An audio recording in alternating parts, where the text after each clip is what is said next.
Alors, Christian, tu reviens d'un événement qui s'appelle l'EuroPython 2013. Oui. Alors, pourquoi est-ce que tu as voulu y participer?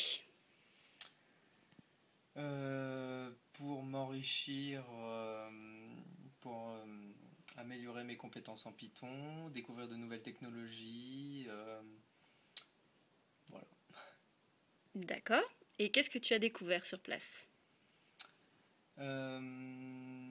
J'ai progressé au niveau de la programmation pure en Python et aussi j'ai découvert pas mal de nouvelles technologies autour du Python et autour de nos problématiques actuelles qui sont notamment la montée en charge.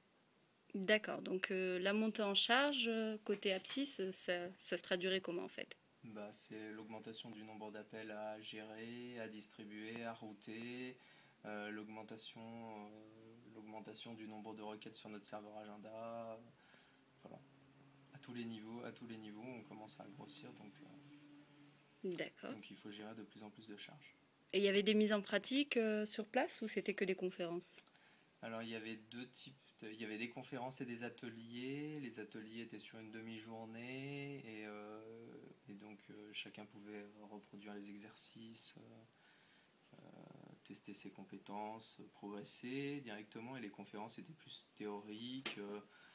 On nous présentait des technologies, on nous parlait du futur de Python. Voilà. D'accord. Et quel futur alors? Le futur de Python, c'est notamment d'assister sur la communauté parce que c'est ce qui fait la force de Python. Il y a une phrase qui est ressortie pendant une des conférences que je redis souvent, on rentre, on fait du Python, on se met à Python par ses fonctionnalités et on y reste par sa communauté. Et actuellement, le gros enjeu, c'est de continuer à faire progresser la communauté et notamment de faire entrer Python dans les cursus d'enseignement pour pouvoir convaincre des enfants, enfin pouvoir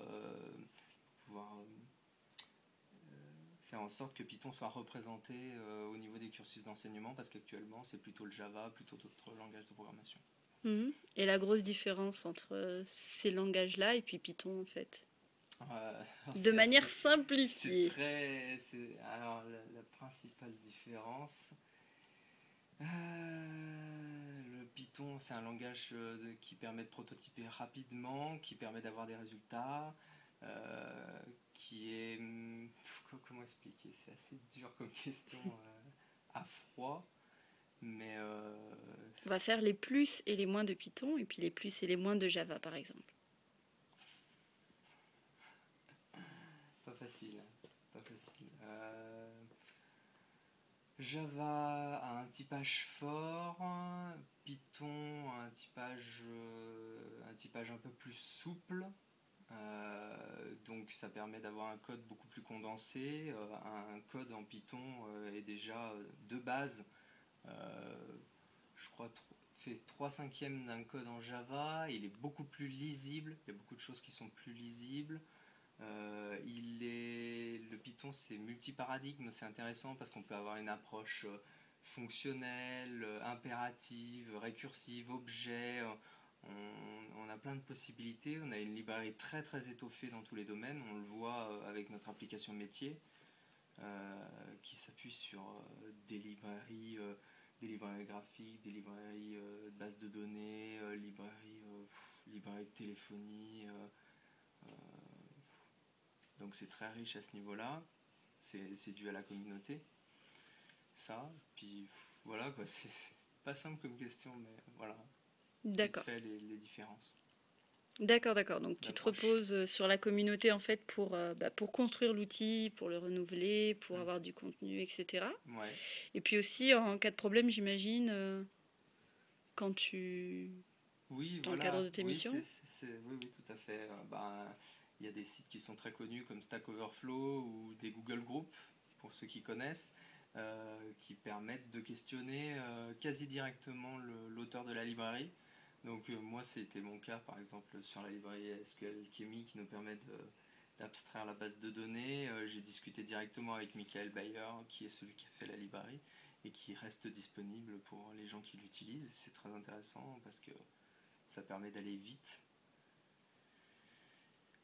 Voilà, après on dialogue pas mal avec les gens qui créent les librairies, puis c'est ceux qu'on rencontre justement à l'Europython. D'accord. Alors, du coup, parle-moi un peu de l'après-Europython, puisqu'il faut quand même garder contact avec ceux que tu rencontres. Oui, au niveau, j'ai échangé mon adresse mail alors avec un Autrichien avec qui je partageais ma chambre parce que à l'Europython, l'hôtel était bondé de monde et donc les gens se faisaient du room sharing, comme on appelle. Voilà.